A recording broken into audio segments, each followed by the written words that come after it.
more, like you've done with your son, that we say to our little people, you're okay. I love you how you are. You are great. You are a superstar. The more we say that, these little children are going to be 30, 40, 50, 60 and not go through life thinking they're not good enough or why have things gone wrong for me. Welcome to All Aboard, where we help parents navigate the ADHD journey. I'm Claire, and today we'll be busting ADHD stigmas and celebrating its many strengths with our expert guest, Soli Lazarus. Soli is a former teacher and SENCO with over 30 years of primary school experience. In 2015, she set up Yellow Sun and now supports families with ADHD children. She offers bespoke one-to-one sessions as well as running membership for parents offering support and education about ADHD. Soli also delivers outstanding training to schools, parents groups and charities and is passionate about busting the ADHD stigma. Soli has a #1 best-selling book, ADHD Is Our Superpower, aimed at empowering children to help see themselves in a positive way and knowing what they need to help them thrive. A second book aimed at teenagers with ADHD is due out later in 2024. And perhaps most importantly, Soli is a parent like us. Her adult son has ADHD, so she knows firsthand what it's like to live with, in her words, the chaos, unpredictability, and an extremely loving, energetic whirlwind.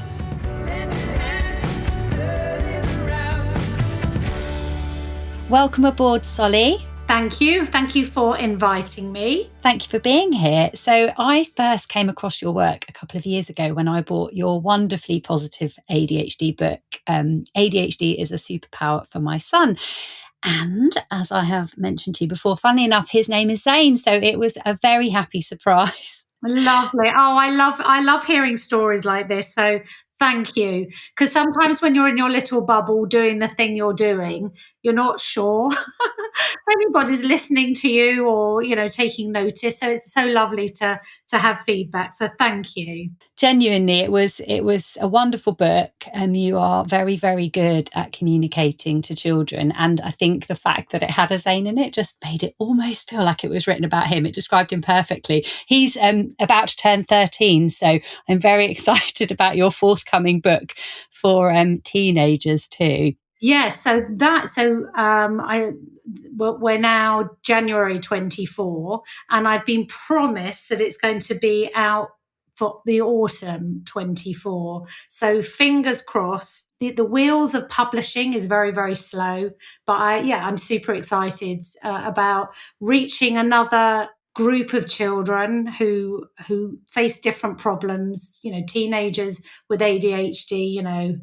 Gosh. It's a whole different ball game from our primary school children with ADHD. So look out for that autumn 24 ADHD book for teenagers. We will, and we will share details of that when it's available too.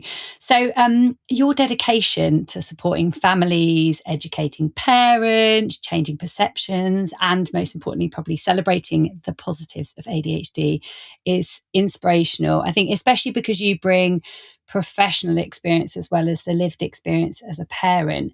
So I thought we could perhaps begin by talking about the ADHD stigma. So in your work, what are the most common ADHD myths and stereotypes that you come across? So I'm glad we're starting with this because one of my things is busting the stigma. It's great we're all now having this conversation about ADHD. It's getting more and more exposure. More and more well-known people are declaring that they have got ADHD or that they've been diagnosed late in life. So we're getting better at understanding. But it's still got this stigma that it's naughty boys who can't sit still and throw chairs. And if you just get a little bit cross with them and you're consistent and you put very strict rules and boundaries in, then perhaps, this thing called ADHD wouldn't exist. But as we know, that's a nonsense. We know absolutely 100% It is a neurological condition that has been proven by MRI scans. And ADHD looks different, it behaves differently, the mass is different, and the chemicals and the neurons are just firing in a different way. It doesn't mean our children are broken or ill or damaged. It just means that their amazing brains, are behaving in a different way. We're doing well. I think there's a lot of people now who are advocating for ADHD and talking about the fact that it's not just you can't sit still. It's so much more than that. It's to do with emotions. It's to do with management. It's to do with all the executive functioning difficulties that our children find really challenging. So the more we talk about this, which is why I'm delighted you've asked me today, the more people are understanding what we are talking about. Yeah, I think that's a really good point, isn't it? Because lots of people they think they know, I should say, what ADHD is. And perhaps with it comes certain stereotypes, and that conversation is definitely growing, and that's amazing. But I think that there's still so much more that we could do to overcome those, just to help people understand in practice what it really means beyond those kind of stereotypes and myths. So, I mean, how do you think what can we be doing to help overcome those? So I think the more people are learning and educating themselves, when I go into schools, I do teacher training, and I ask the youngest member of staff, when you were trained at university, how much specific ADHD training did you get? And almost every single time, it's either zero or it's maybe a day on special needs, and within that is ADHD. And that is so tragic, because we know our children have these amazing talents and abilities, and it's getting lost. It's getting lost in school. So, yeah, I think the answer is we as parents, we need to train ourselves, and then we need to advocate for our children. So we need to go into schools. We need to go into the doctor's surgeries, because doctors aren't trained. We know so many of our children end up in the criminal justice system. So we need to train and tell judges and magistrates and police what ADHD is. So we must be loud and proud, and not be frightened to actually challenge, gently. I'm not saying we go in with a strong fist, but we gently and kindly challenge. The sad thing is when my son is now nearly 36, but when he was diagnosed, he was 8.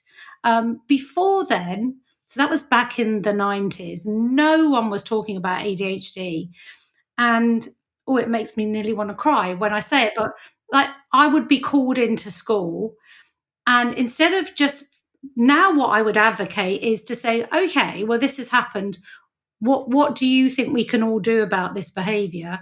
But what I would do is I would wag my finger at him and get cross with him, and I'd remember driving home in the car and just saying, why can't you just behave? Why do you do all these things? And that's tragic. That's tragic that I didn't know, but now we do know. So we as parents and we as adults need to change our reaction, and we need to train ourselves, understand, educate ourselves, so that we can then go into the schools, go into the clubs. Club leaders don't know, and educate all these people, and just say, like this will happen. She won't sit still. She will want you to repeat the instructions again and again and again. She might not interact with the other children appropriately all the time. So these are the things you could do.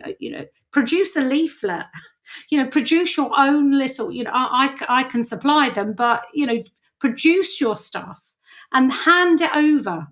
Just say, my child has got ADHD or suspected ADHD.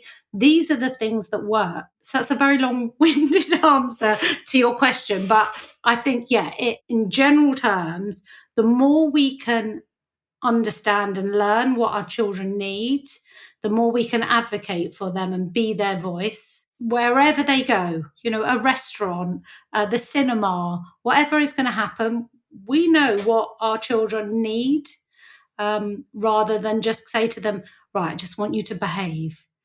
That is not what we advocate for anymore. Thank you for being so honest there. It's really amazing, isn't it, that despite all these years later, that feeling can still be so raw. And I think in a way it's really helpful for people listening, because that's something that we all recognize, and we've all been there, and we know how that feels, and we know if perhaps we've reacted in certain ways at times when we wish that we hadn't. And it really is that journey to learning to how to advocate. Like, I do it quite unapologetically now, but to begin with, I knew I needed to do that at school. But as the point you made a moment ago, I sort of forgot to do that with the sports clubs. And then, it's like you're trying to constantly catch your tail, and it does take a lot, but it is so worth it, because really we have to help other people understand that their brain works differently. I like your idea of a leaflet. When my son started secondary school and I was quite anxious about that transition, I created these with the help of a friend. These they were effectively like a business card, where on the front it said, introduced him and the fact that he had ADHD. And then on the other side, it said, here's what you can do to help me. And it just had 3 bullet points. And I stuck them, so both sides were visible, to the front of every single one of his books, because I just didn't want that information to get lost. And I just tried to do everything in my power to help them. And I think that's the thing, isn't it? You've got to be their biggest advocate. Yeah, the teeny little things, that is so little, that doesn't cost much money, and the impact on that. How did your son react to that? Was he okay with that being on the front of his books? Yeah, it's a good question. Actually, he was. I have genuinely worked really hard. He was 6 when he was diagnosed. We've been on this journey for a while now, and I've really, really tried very, very hard, and I genuinely believe this, to help him see ADHD as his superpower. Obviously, like the title of your book.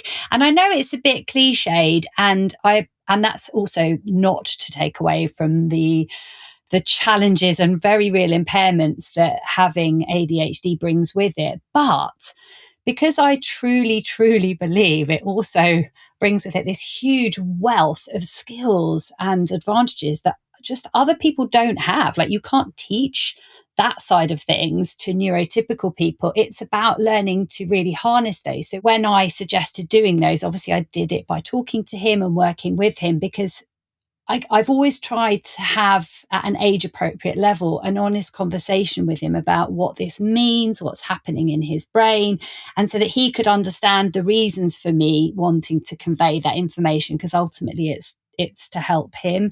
So actually, I'm very fortunate, because he doesn't fight me on that. But that in itself, this hasn't been something we've been doing overnight. It's been a kind of process, Claire, over like 6.5 years. You are a model example of what should happen. Honestly, very kind.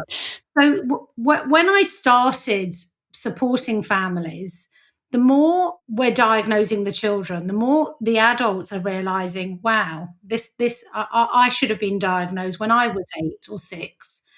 And so many adults in their 30s, 40s, 50s, 60s have gone through a life of anxiety and not feeling good enough and feeling like they've done the wrong thing and making bad choices, and why relationships and money and all the stuff we know are the negatives to do with ADHD, because they've grown up not understanding why all these things were happening in their lives. So they've gone along to the doctor, adults, and been prescribed medication for anxiety and depression, or misdiagnosed with other things. The beauty of what we're doing now is we're telling our little 6-year-olds, you are going to have some challenges. Some things in life are going to need help and some support, but bloody hell, what an amazing little man you are. What an amazing little girl you are. So we're teaching our children at a very young age. I do think differently from other people, but that's okay.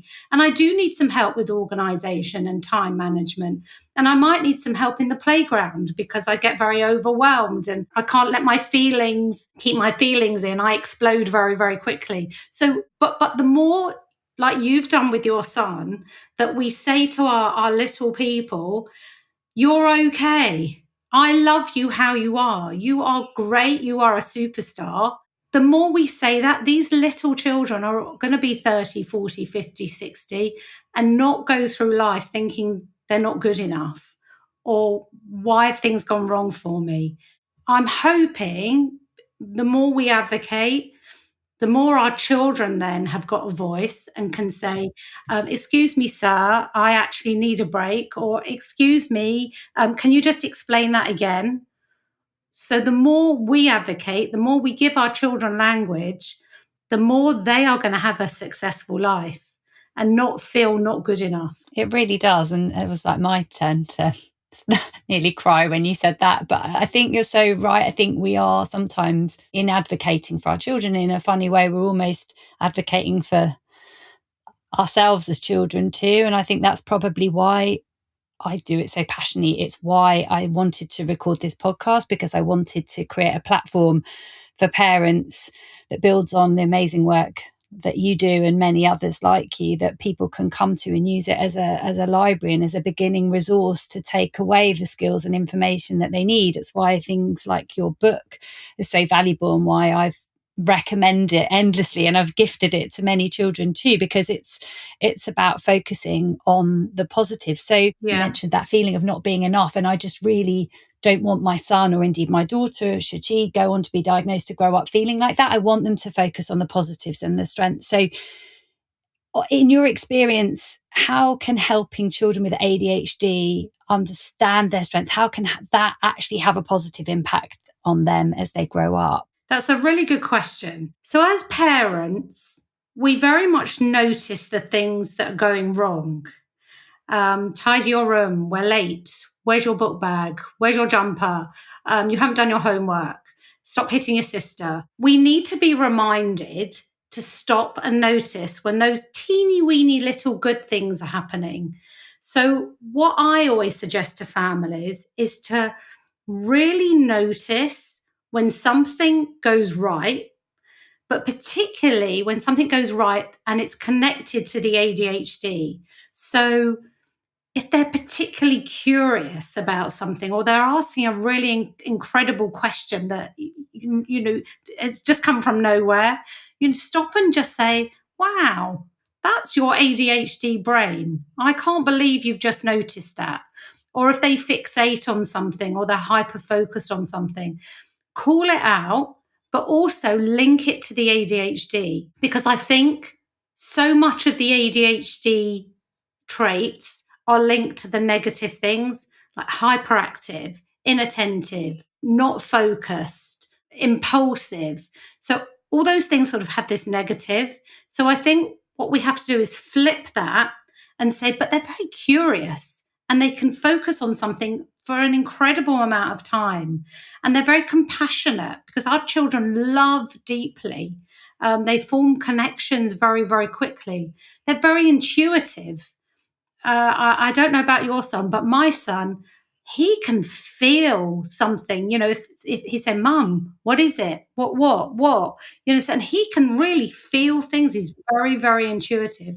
So anytime you notice something to do with the ADHD and is positive, call it out. I like the idea of getting a pack of Post-it notes, and you just write down when you notice something lovely, and then you put that under their pillow, or you put it in their blazer pocket, or you put it in a jar and then share them all, you know, at the end of the day or the end of the week. So we're really turning it, instead of them just hearing lots and lots of stuff that is negative, they're actually hearing and seeing that you're noticing the positives. So, you know, your energy, I can't believe you're still going.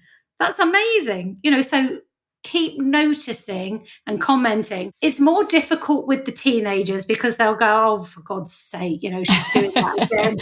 my son would just say, well, you would say that, mum, because you're my mum. So, but still do it. Although our kids are 17, 18, remember they're emotionally and socially lagging. So they're still emotionally 14, and all kids need a hug, either metaphorically or physically. We all need praise. We all need to hear, you did really well there. I really like what you did, and I've really noticed it. So I think, those are the ways we can promote those positives. What do you think your favourite positive is? Do you have a favourite ADHD strength? I love the curiosity. Do you know, we were in a pub at the weekend, and there was this little girl, and I don't know if you do it, but like my husband just says, not everybody could have ADHD. But I said, but I can notice. Anyway, this little girl was just delightful. And she came and she was stroking our dog, and she was asking all questions, because our children don't have those boundaries. So they do that, and her mum was going, oh, I'm really sorry. I'm really sorry. I said, no, it's fine. She's lovely. She's gorgeous. It's fine. And what's your name? And she was only about 4. Anyway, at the end of the meal, I was chatting to the mum, and she said, oh, it was so lovely that I sort of was bigging her little girl up. She says, at school, she gets into trouble all the time. So I said, right, let me tell you. I said, please don't let them squash her, because she had the most gorgeous little personality. So my son can come into a room and he lights up the room with his personality. And if ever he's at a family meal, it's never going to be dull. The joy and the energy and the enthusiasm and the amazing energy that our children can bring to a room. So I think, that I've discovered for myself what's my favorite ADHD positive trait, and I think it is just that energy and that curiosity and that sense of, I really like being with you, which is a thing we mustn't squash. School is rubbish and I was a teacher for 30 years. So and I know what goes on, and I know how hard it is for teachers, because they've got to get through this blooming curriculum, and they've got to get through phonics and spelling and geography and PSHE now. There's so much that they've got to get through, and I get it. And they don't want this little quirky child who's bouncing up and down. But if we squash that, we're squashing talent, and we're squashing imagination, and we're squashing future inventors and entrepreneurs. We're damaging these little people. The world needs these people. If we think of all Elon Musk and Richard Branson and Dyson, and all these people have got these amazing brains, how on earth did you think of inventing that? Because they think in a different way. So we mustn't squash them. And just going back to what we were saying, we must advocate for our children. I so agree with you about that. We mustn't squash them. I really do. I had that exact conversation with my son's year head. Obviously, he's now at secondary school. But we really have to fight to keep that spark alive. And, it's certainly not the teacher's fault, but when you go into the secondary phase, you've obviously then got hormones. And he was talking about boys in year 8 and then year 9. And he said, but don't worry, we get them back in year 10. To which I said, that's if you don't crush them first. Because I really believe that. It's like, I don't want you to continuously shape and shape and shape and shape. I don't want that to happen. And I appreciate the challenges in the classroom 100%. And as you say, it's not the teacher's fault. But, I don't want my child to feel crushed. I don't want him to have his light put out, because there's that statistic, isn't there, that in terms of negative messages that an ADHD child receives. So is it by 12? Is it 10 or 12? 12. So by the age of 12, they've heard 20,000 more negative messages than children who don't have ADHD. 20,000. So you hear 20,000 times, you're not listening, sit down, where's your book bag, where's your ruler, why are you late, why are you prodding, sit down, all those like little nudges. As you say, it's the looking glass theory. By the time a 14-year-old boy has heard that forever, and he then thinks, well, they think I'm a nuisance and they think I'm bad.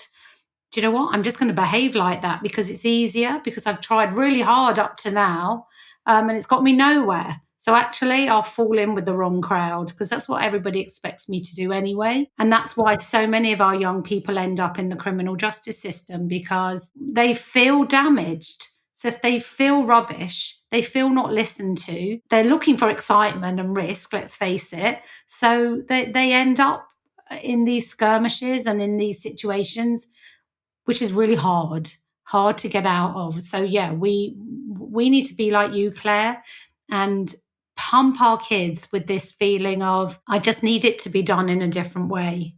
And yeah, we will not squash our children. It's so true. And that's why I guess I wanted to talk to you today with a focus on the strengths and the advantages and all the wonderful things that ADHD brings, because I feel very, very strongly that, as a parent myself, the one thing I want my son to leave school with is his self-esteem intact. I think self-esteem is everything.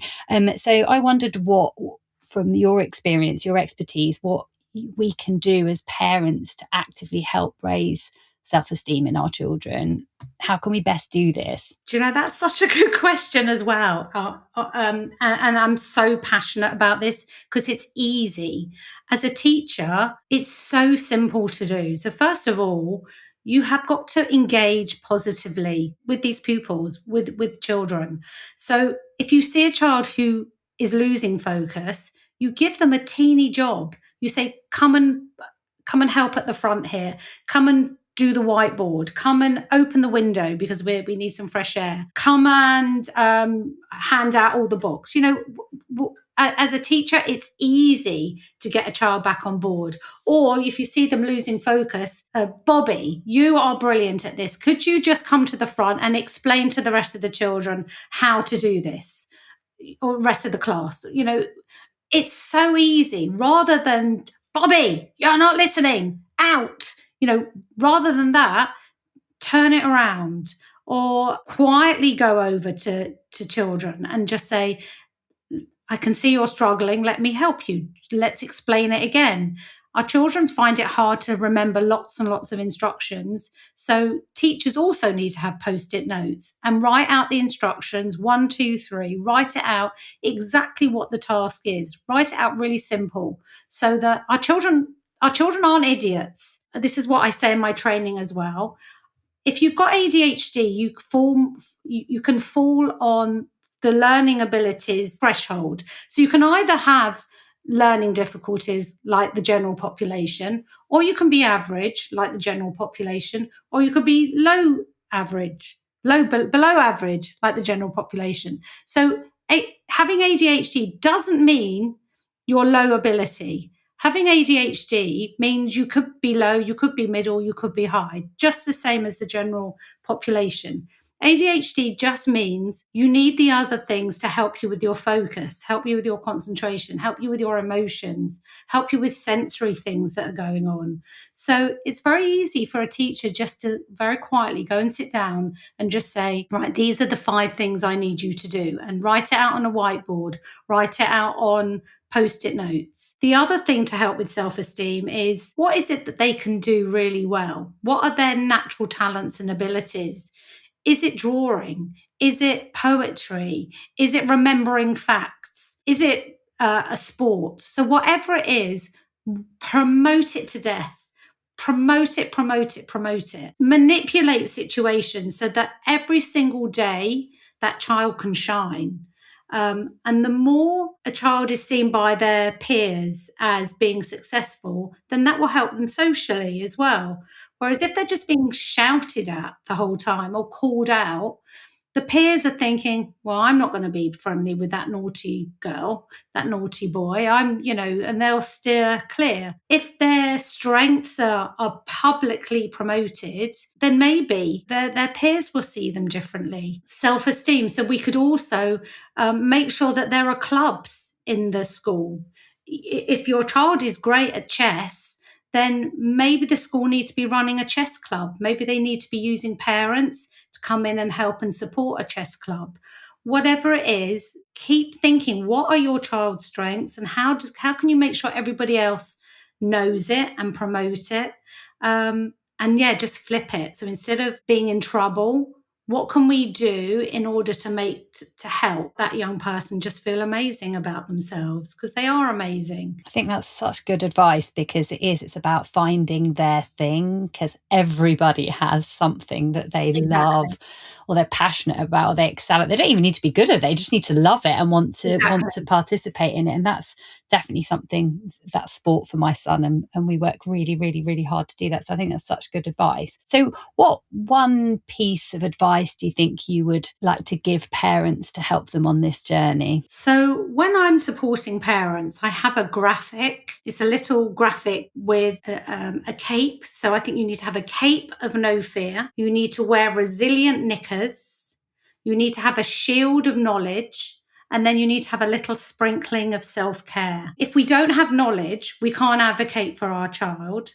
If we don't have resilient knickers on, we don't have the confidence and the strength to go in and challenge. If we don't have the cape of no fear, we won't step into that arena and give it a go. But we also need that little sprinkling of self-care. This is hard. We're coming to terms with a life that is difficult. We're grieving. We're grieving for the child that we thought we were going to have. We thought it was going to be a breeze, and it's certainly not a breeze. So we need to really, really practice self-care. And then the final thing is, I think we need to throw away the traditional parenting handbook, because traditional parenting does not work for our children. If we could say, honey, can you just go and put your pajamas on? I'll be up in 10 minutes. And then would miraculously go up and everything is, done and ready, book bags packed and, teeth brushed, hallelujah. But we have to do it in a different way. We have to give one instruction at a time. We have to use visuals. We have to use timers. We have to use planners. We have to actually sit on the bed and help our children, even help our teenage children put their socks on, help them with their tie, help them with their book bag, because they find all these things really difficult. I mentioned Richard Branson before, and I read a brilliant blog. He doesn't do all this stuff himself because he's got neurodiversity. He's got people who help him with his accounts. He can't do that. He just comes up with the brilliant ideas. So if we know our children find it really hard to organise their room or pack their bag or be organised or eat the right food or money management, we need to help them with all these things. We need to put stuff in place to make their lives really easy peasy so that they can get on being the amazing little people they are, with their energy, their creativity, their curiosity, their compassion, and then we'll help them with all the other stuff. And that way they're going to grow up into healthy, confident little people. That's such a lovely analogy. And I think about it in terms of the morning, the tasks you were talking about. It's like, actually, how do we get them out the door feeling good, and starting the day like that? It's the scaffolding and all the support that they need to be able to do that. Yeah. It's a lovely analogy. Thank you. Soli, thank you so very much for sharing your time and expertise, and most importantly, your wonderful positivity with us today. It's been such a pleasure talking to you. My pleasure. Well, thank you for asking me, and keep up your good work, because the more we're all talking about it, the more we'll bring about change. Thank you, Soli. Thank you so much. I look forward to hearing more about your book for teenagers when it comes out later this year. You certainly will. If you'd like to read Soli's book and learn more about her work with Yellow Sun, then please do check out our show notes below for links along with more information. And if you enjoyed this episode and found it helpful, please can you follow and review All Aboard to help other parents find this podcast and welcome them aboard our journey too. Thank you for listening to All Aboard.